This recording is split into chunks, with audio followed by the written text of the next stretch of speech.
Hi, I'm Brian E. Denton, author of the book A Year of War and Peace and the poetry collection Inspiration. Welcome to my channel.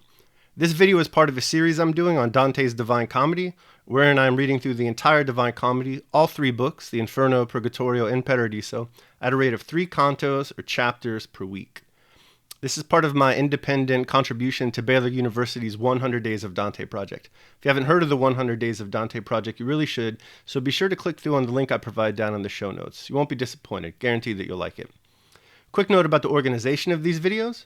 What happens is we get this introduction, then that will be followed by a synopsis where I'll cover the basic plot and action of the canto. After that, I'll have a characters and themes section.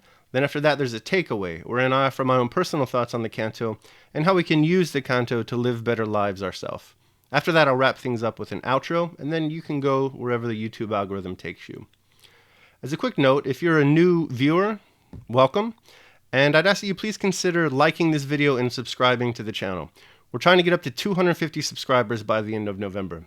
I think at the time of recording, we're at 214, so totally achievable with your help, and I thank you in advance for that.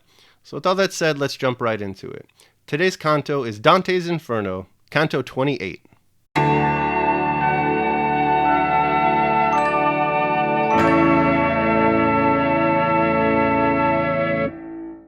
We begin with Dante the poet saying that what he sees down in the ninth ditch of Mabolge is simply too much for feeble human language to adequately describe.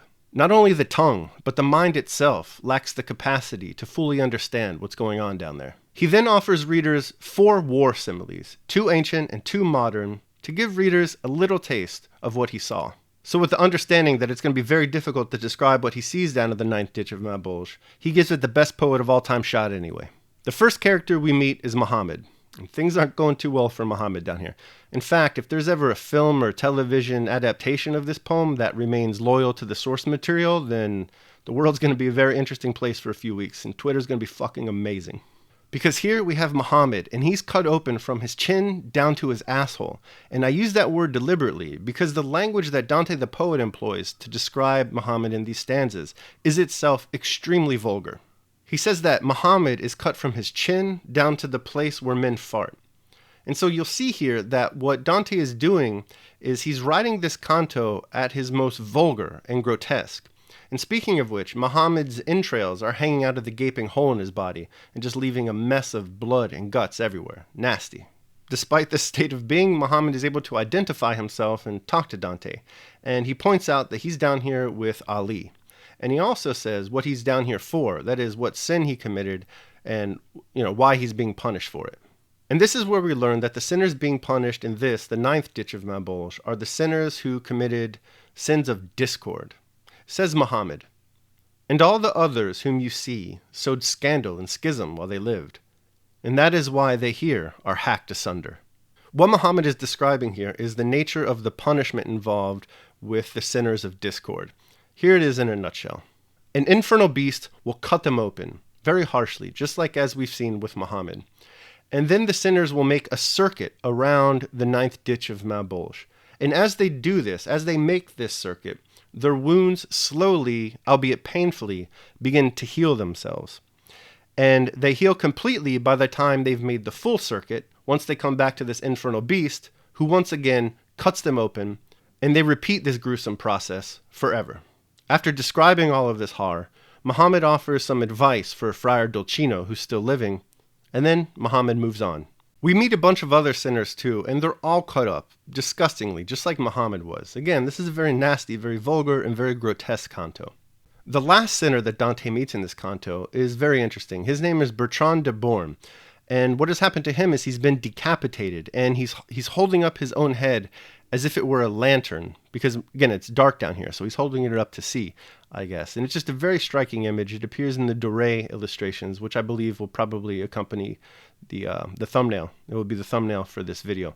Very famous stuff. And what's interesting about this guy, De Born, is that, contrary to the other sinners of Mabolge, he wants his name to be remembered upon earth. So he asked Dante to do this, to remember his name and what he was being punished for.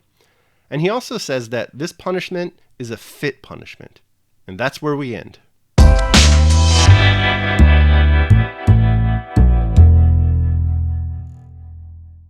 There are 4 things I'd like to discuss in today's characters and themes section. First, we should talk a little bit about the sin and the sinners being punished. Once we understand that, we can start to talk about the contrapasso for the punishment of this sin. And then we can come back to the beginning of the canto and discuss the war similes. Finally, we'll discuss the odd fact that Bertrand de Born actually wants Dante to remember him back up in Earth. The sin being punished in this canto is the sin of discord. The common definition of discord, of course, is that it's a lack of agreement between people. Here in Inferno, however, the definition of discord is a little bit extra. Dante means something more than just simple or mere disagreement. Discord here implies a lack of agreement that produces a break or a schism. This is probably why he starts with Muhammad. For Dante, Muhammad and his religion, Islam, is seen as a break with Christianity, a discordant set of Christianity rather than its own religion. This idea is actually borne out somewhat by Islam's holy book, the Quran. In the second surah of the Quran, it is written that the word of God given to the people of the book, the Jews and the Christians, has become distorted. And so therefore it is the role of Islam to correct this distortion. Islamic scholars throughout the centuries are actually split on whether or not this distortion of the word was intentional on the parts of the Jews or the Christians, or just a mere innocent faulty interpretation. Regardless, this is how Islam, from a comparative religion point of view, is actually a continuation of the Judeo-Christian lineage and why Dante feels like he does. As a real quick parenthetical, as I'm sure you've noticed already, I will often use these videos to make further syntopical reading suggestions for you all. And so I would ask you to please allow me to do this with Islam and Islamic civilization. After all, a conquest that results in sustained, enduring, centuries-long religious, political, social, and linguistic domination is very rare. Few civilizations ever do this. So those that do, like Islamic civilization, are worth studying, at least in my opinion. So to that end, please let me share 3 high-quality, recently published books with you on this topic. The Study Quran. This is an absolutely fantastic English language resource for you. You're going to have a whole bunch of footnotes that are by no means exhaustive, but they do a pretty good job of explaining the historical, political, and social context for every single verse found in the Quran. And it also has some independent essays expounding further on certain themes that are found in this book. This is high quality. I suggest you read it. In God's Path, the Arab Conquests and the Establishment of Islamic Civilization. This is a really good book. It covers the early history of Islamic civilization. So you get these Arabs coming out of the Arabian Peninsula in the 7th century, basically out of nowhere, and coming to dominate large swaths of the globe. Very good book. I think you'll like it. Islamic Empires, the cities that shaped civilization from Mecca to Dubai. This is a very good book, and you can think of it as kind of a continuation of In God's Path. So whereas In God's Path dealt strictly with the early Arab conquests, this one picks up after that, includes a little bit of that, but also it just comes right up into the most recent day. And in fact, this was published this year, so it's the most recent scholarship on the subject. I think you'll like it. Now, it might seem odd to be suggesting books about Islam in a video about a Christian poem, but keep in mind that this is not the first time that Muslims or the Islamic faith has been brought up in this poem.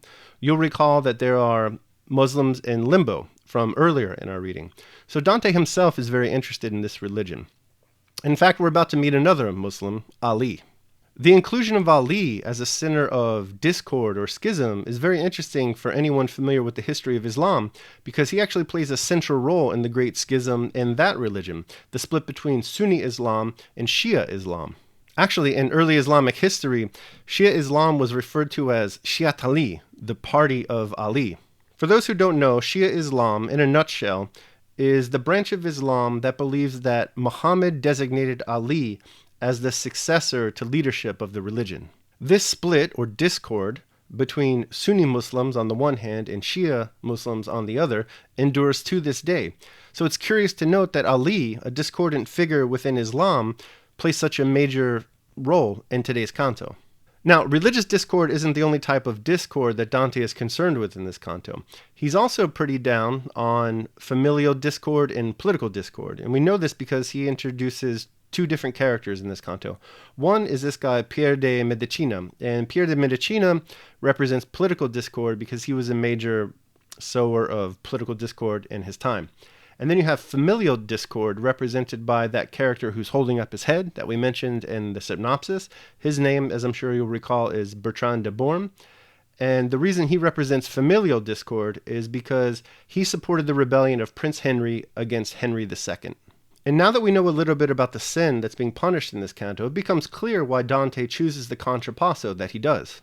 Remember that the punishment in this canto is that the sinners are basically cut into two, and then they make that circuit around the ninth ditch while their bodies heal themselves, and then this whole process of being cut into two is repeated over and over and over and over again. So just in life, as they split agreement amongst people, whether religiously, politically, or within the family, so too are they now in hell, split open. It's also worth noting that for the first and only time in this entire poem, Dante uses the word contrapasso. Regular viewers will remember that I described the contrapasso as a punishment that involves something similar to and yet opposite from the sin that is being punished. Well, here's what philologist Francesco de Ovidio says about the term. Those who were then acquainted with the ethical terminology of Aristotle and of his commentator, St. Thomas, knew, just as those who become expert in these matters through love of Dante know now, that the Dantesque noun derives from the Aristotelian antipapathos, which in Latin was expressed with the neutral participle contrapassum. The important thing is to establish firmly that in the prefix, in the anti, as well as in the contra, there is no notion whatsoever of contrary, of opposite, but only of in return, in exchange, in retribution. But come on, who are you going to believe? Some 4-time Nobel Prize for Literature nominee philologist or a guy with literally 214 subscribers on YouTube? No matter who you trust, it's clear after reading this canto that Dante the poet believes that the sin of discord is one of the absolute worst sins that one can commit. And we can say this with some certainty for a few reasons. Number one, just consider the level of hell that this sin is punished in. It's one of the lowest reaches of hell. So therefore, it's likely that Dante means for it to be considered very, very bad. And then number two, the severity with which the sin is punished. This is awful. Just look at Muhammad. Awful, awful punishment. So the severity of the sin, therefore, is probably equal to the severity of the punishment. Then you have the fact that this is the only place in the poem where the term contrapasso is written. And beyond that, it comes within the same stanza, I believe, as Bertrand de Born saying that this is a fit punishment. So to sum up, the sin of discord for Dante is very, very bad indeed. And this, I believe, is why Dante the poet chooses to start the canto with the war similes and then conclude with Bertrand de Born asking to be remembered on earth. Dante, as a Christian, would place a strong emphasis on unity, Catholicity. The Nicene Creed, the small o orthodox statement of faith for Christians, has it that the church is one holy, Catholic, and apostolic church. Catholic here means universal, unified. According to the Catechism of the Catholic Church, the word Catholic means universal, in the sense of according to the totality, or in keeping with the whole. The Church is Catholic in a double sense. First, the Church is Catholic because Christ is present in her. Secondly, the Church is Catholic because she has been sent out by Christ on a mission to the whole of the human race. We see this Catholic sentiment emphasized in the Book of Common Prayer with one of the collects from the morning prayer. O God, who has made of one blood all the peoples of the earth, and didst send thy blessed Son to preach peace to those who are far off and to those who are near. Grant that people everywhere may seek after thee and find thee. Bring the nations into thy fold. Pour out thy Spirit upon all flesh, and hasten the coming of thy kingdom. Through the same thy Son, Jesus Christ our Lord. Amen. So we see the religious conviction in the Christian faith that mankind is one and is meant to be one. Sowers of discord, therefore, are great sinners because they break this agreement among mankind. This might be why Dante starts out with the war similes. I mean, after all, what greater sower of discord among mankind is there than war? It's like Leo Tolstoy writes in War and Peace. On the 12th of June, the forces of Western Europe crossed the borders of Russia, and war began. That is, an event took place contrary to human reason and to the whole of human nature. And this is why Dante has Bertrand de Born asking to be remembered back on earth. What Dante the poet is doing here is asking those of us who remain on earth to remember the sin of discord and what it means, and in remembering, do our best to avoid and discourage it.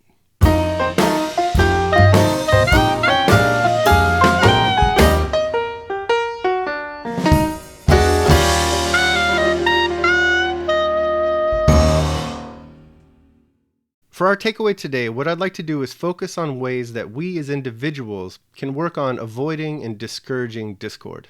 I doubt very much that any of us are going to have a lot of luck mending and healing the wounds of religious discord. You know, the Sunnis and the Shias, the Roman Catholics, the Protestants and the Eastern Orthodox, and all the other different religious schisms going on in the world, they're probably set in their ways. They're probably not changing that. But I do think that we have it within our power to at least somewhat lower the temperature on the discord politically and in terms of the family. So in an effort to promote unity in these domains, I would suggest that everyone cultivate within themselves a more cosmopolitan view of the world. And by that, I mean finding the universal within the diversity of us all. We can do this by keeping in mind those wise words of Clarissa Harlow. And yet, in my opinion, the world is but one great family. Originally it was so. What then is this narrow selfishness that reigns in us, but relationship remembered, for relationship forgot? Alright, that concludes my video for Canto 28 of Dante's Inferno. I hope you enjoyed it. If you did enjoy it, please consider liking the video and subscribing to the channel. Like we said in the introduction, we're trying to get up to 250 subscribers by the end of November. We're at 214 subscribers at the time of this recording, so I think it's totally achievable to get up to 250 with your help, and I thank you in advance for that. But more importantly than getting likes for this video or subscriptions for the channel is getting a conversation going down in the comments below. So let me know what you thought about this canto or the poem in general. I don't care. I'm just interested in hearing your opinion. And, write it out. Put it down there in the comments. I really want to hear from you.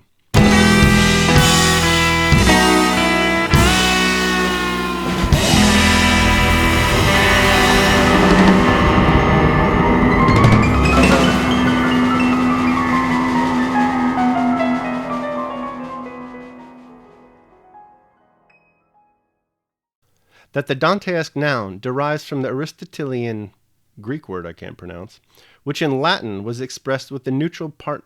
Okay, we got to figure out how to